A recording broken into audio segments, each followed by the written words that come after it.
Et donc nous revoilà pour la deuxième partie qui va encore une fois parler du relais duplex. Tout à l'heure on a vu le fonctionnement que l'on retrouve sur quasiment tous les relais duplex, donc avec une fréquence qui est toujours la même en entrée de relais, donc en réception, et une fréquence de sortie de relais, donc émission.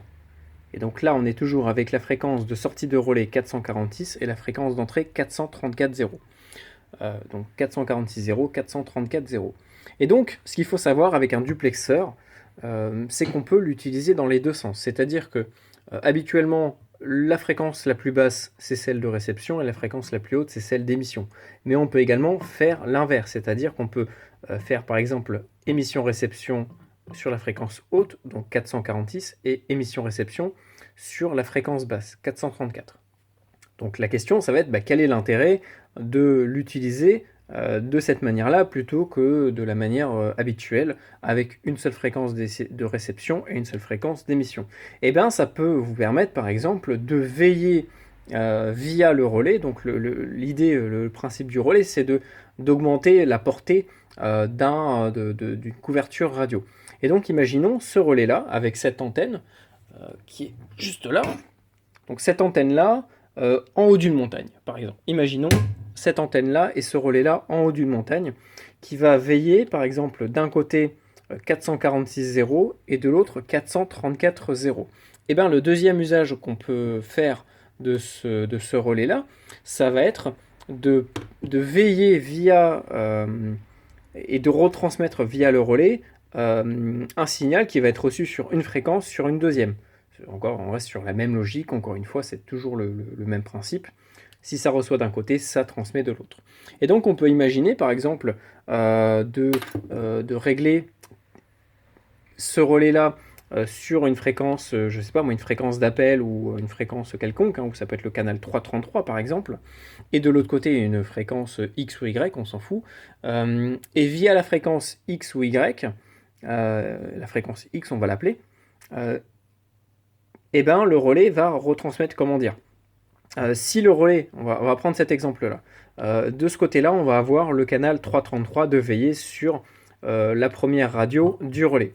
Sur celle-là, on va avoir une deuxième fréquence qui va nous permettre de retransmettre ce que celle-là reçoit sur une fréquence X. Et donc, imaginons voilà, ce relais-là sur une montagne. Et moi, je me situe dans une vallée. Eh ben, je vais me mettre sur la fréquence X. Et si sur... Alors là, il faut que je désactive...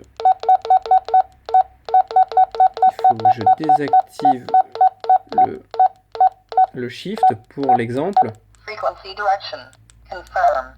Donc imaginons que ça, c'est la fréquence 333 ou n'importe quelle autre fréquence, on s'en fiche un peu. Donc imaginons que quelqu'un transmet 1, 2, 1, 2. Ah, c'est que le boîtier n'est pas bien réglé, il n'est pas sur le bon mode. Hop, c'est bon. 1, 2, 1, 2.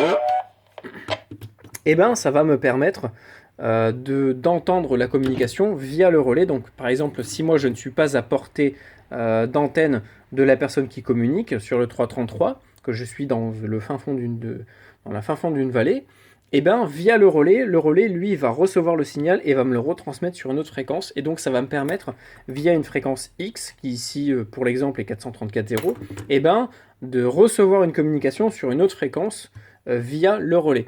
Et donc voilà, la personne transmet sur le 333 pour l'exemple. 1, 2, 3, 4, 1, 2, 3, 4, test, par exemple. C'est un peu trop fort, mais c'est pas grave, hein, encore une fois, c'est pour l'exemple. Ok, et donc, eh ben là, j'ai envie de lui répondre. Eh ben, j'ai juste à parler. Regardez un petit peu comment ça se comporte. Encore une fois, je vais essayer de faire comme ça sera beaucoup plus simple pour les exemples. Hop, donc là, on va transmettre sur le 333. 1, 2, 3, 4, on voit bien que de ce côté-là, ça passe en réception, et de ce côté-là, ça retransmet le signal reçu, par exemple, sur le 333. Hop. Donc là, le relais retombe, il se coupe, et ben, donc on peut entendre la personne sur le canal X, mais en parlant nous-mêmes sur le canal X, on va pouvoir se faire entendre par la personne. 1, 2, 3, 4, 1, 2, 3, 4. On va monter un petit peu plus. 1, 1, 2, 3, 4. 1, 2, 3, 4. 1, 2, 3, 4.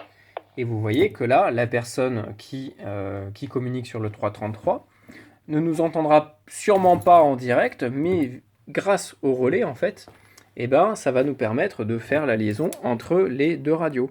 Et donc, c'est-à-dire qu'on peut utiliser des radios via un relais duplex, même sans la fonction décalage de fréquence, offset et shift. Donc c'est vraiment ça qu'il faut retenir, c'est-à-dire que voilà, on peut cet exemple-là où imaginons un relais qui écoute le canal d'appel canal 8 et qui va le retransmettre sur une autre fréquence. Donc attention, ça c'est juste encore une fois c'est un exemple. Les relais sont interdits. Voilà, ça c'est vraiment la chose à retenir. Mais là on est dans une optique de résilience. Donc vraiment, dans le pire des cas, avoir ce genre de dispositif dans une caisse, chez soi, à mettre à disposition, je pense que c'est toujours utile. Et vous voyez, par exemple, là, on reçoit un signal, donc je pense qu'il est vraiment très très très proche, parce que le duplexeur n'est pas du tout fait pour fonctionner sur ces fréquences-là, donc à mon avis, vraiment, le signal est pas loin, ou alors il doit y avoir un petit brouillage. Et voilà, ça, on peut l'utiliser également comme ça en direct, sans régler de décalage. On voit bien que là, on voit bien que j'écoute et que je transmets sur le 434.0, et que de l'autre côté, c'est pareil, et que ça fonctionne. 1, 2, 1, 2. Mais pour ça, il faut bien penser à avoir un boîtier qui puisse gérer le son dans les deux sens, ou avoir un câble qui fait écoute et transmission sur des deux côtés en fait. Et non pas d'un côté réception et d'un autre côté émission. Voilà, donc c'était vraiment pour vous présenter ce deuxième fonctionnement qu'on peut imaginer. Encore une fois, c'est de l'imagination. Là, on n'est pas dans du concret. Moi, je vous montre ça, mais c'est uniquement pour vous imager et pour vous compreniez le principe de ce genre de relais. Mais je ne vous motive absolument pas à en fabriquer un et à en utiliser un, puisque c'est interdit, vu que les relais sont interdits sur la bande PMR 446 et le LPD 433. Et voilà, vous voyez que là on est via le boîtier, que lui, hop, on peut même reprendre si on regarde bien, là ça passe au vert, là ça passe au vert aussi, et de l'autre côté c'est rouge, et là c'est rouge aussi.